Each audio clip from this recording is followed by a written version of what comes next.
Bonjour à tous et bienvenue sur Jurassic Hack. Aujourd'hui on s'attaque à la machine Stratosphere de Hack the Box. Il s'agit d'une machine Linux moyennement complexe à résoudre. Cette machine est particulièrement intéressante car il s'agit d'un excellent exemple d'exploitation d'une vulnérabilité critique dans Apache Struts 2, similaire à celle qui a conduit à la célèbre fuite de données d'Equifax.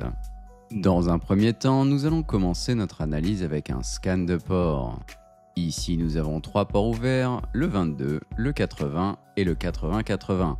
Nous avons donc un serveur web sur les ports 80 et 8080, 2 instances de Tomcat. Par la suite, nous allons ouvrir notre navigateur et commencer par l'analyse du port 80. Le site semble plutôt banal, mais lorsque l'on clique sur le bouton Get Started Now, il semble également que celui-ci ne soit pas fini. Si l'on tente d'accéder au site hébergé sur le port 8080, même résultat lorsque l'on clique sur le bouton. Avec si peu d'informations entre nos mains, nous allons retourner sur notre terminal et exécuter GoBuster afin de voir si nous sommes en mesure d'obtenir plus de visibilité sur les répertoires du serveur. Après quelques minutes de scan, les résultats mentionnent les répertoires Manager et Monitoring. Si l'on retourne sur notre navigateur et que l'on tente d'accéder à Manager, il est nécessaire d'entrer des identifiants. Cependant, impossible de se connecter avec un mot de passe par défaut. Maintenant, si l'on tente d'accéder à Monitoring, nous sommes redirigés vers une page nommée welcome.action. Cependant, malheureusement pour nous, les fonctionnalités de la page ne semblent pas utilisables pour le moment. Il en est de même pour Register et Sign On. Notre indice ici provient des extensions des pages. En effet, l'extension .action est utilisée par Apache Struts. Bien, remettons un petit peu de contexte. La machine étant sortie en 2018, la vulnérabilité CVE 2017-5638 impactant Apache Struts 2 est donc potentiellement exploitable. Pour la petite histoire, celle-ci est exploitable sans être authentifiée et dispose d'un score CVSS de 10 sur 10. Ici, la faille réside dans la mauvaise gestion de l'entête HTTP Content Type du plugin Jakarta Multipart Parser. En effet, le contenu de l'entête Content Type pouvait être interprété comme une expression OGNL, un langage utilisé en interne par Struts pour manipuler des objets Java. Si l'on insère une expression OGNL malveillante dans cette entête, celle-ci est exécutée du côté serveur avec les droits du processus Java sans aucune authentification. Afin de voir si la faille est bien exploitable, nous allons utiliser une preuve de concept publique. Nous allons donc retourner sur notre terminal et cloner celle-ci sur notre machine locale. Une fois l'opération effectuée, nous allons pouvoir tester notre théorie. Si l'on spécifie l'URL de la page welcome.action et que l'on tente d'exécuter la commande id, nous avons bel et bien une exécution de code distant. Maintenant, si l'on tente de lister le contenu du répertoire courant, il est possible de constater la présence du fichier db_connect. Si l'on modifie notre commande afin de lire son contenu, nous pouvons voir ce qui s'apparente à des identifiants. Malheureusement pour nous, ces identifiants ne semblent pas fonctionner pour l'accès à Tomcat ou pour le service SSH.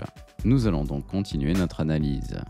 Premièrement, nous allons tenter de voir s'il existe d'autres services en écoute sur la machine, mais qui ne seraient pas disponibles à l'externe. Notez que l'on va effectuer un grep sur la valeur hexadécimale 0A, ce qui indique un port en écoute. Dans le cas présent, nous avons 2 services qui écoutent localement.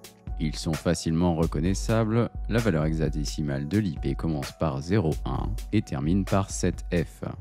Ici, la valeur hexadécimale qui suit les 2 points représente le port en écoute. Nous allons donc rapidement convertir ceci afin de voir quels services sont en écoute sur la machine.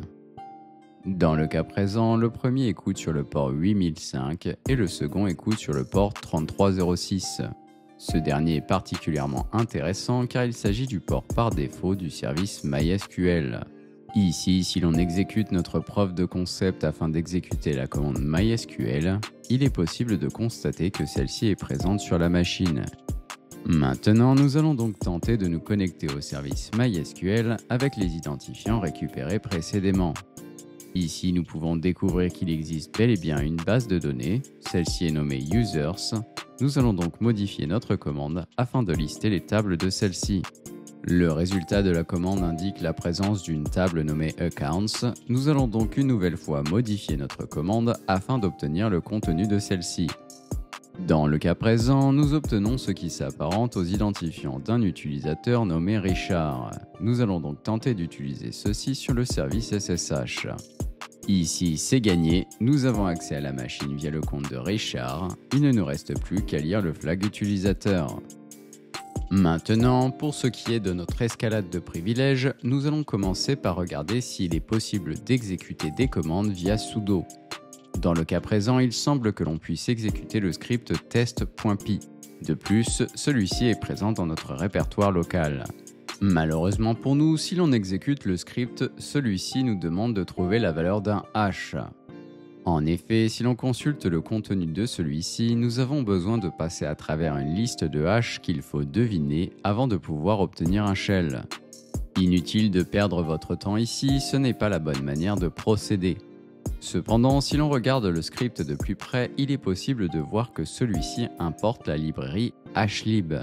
Il est donc possible d'usurper la librairie afin d'exécuter du code.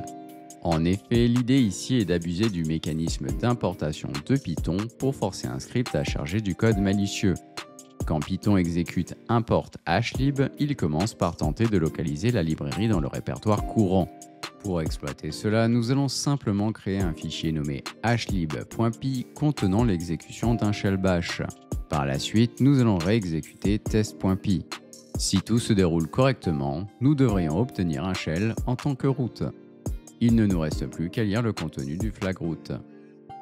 C'est tout pour aujourd'hui, j'espère que vous avez apprécié cet épisode. Si la vidéo vous a plu, n'hésitez pas à laisser un commentaire, à vous abonner à la chaîne et bien évidemment, le meilleur cadeau que vous puissiez faire, c'est de partager et d'en parler autour de vous. Merci d'avoir regardé et à très bientôt.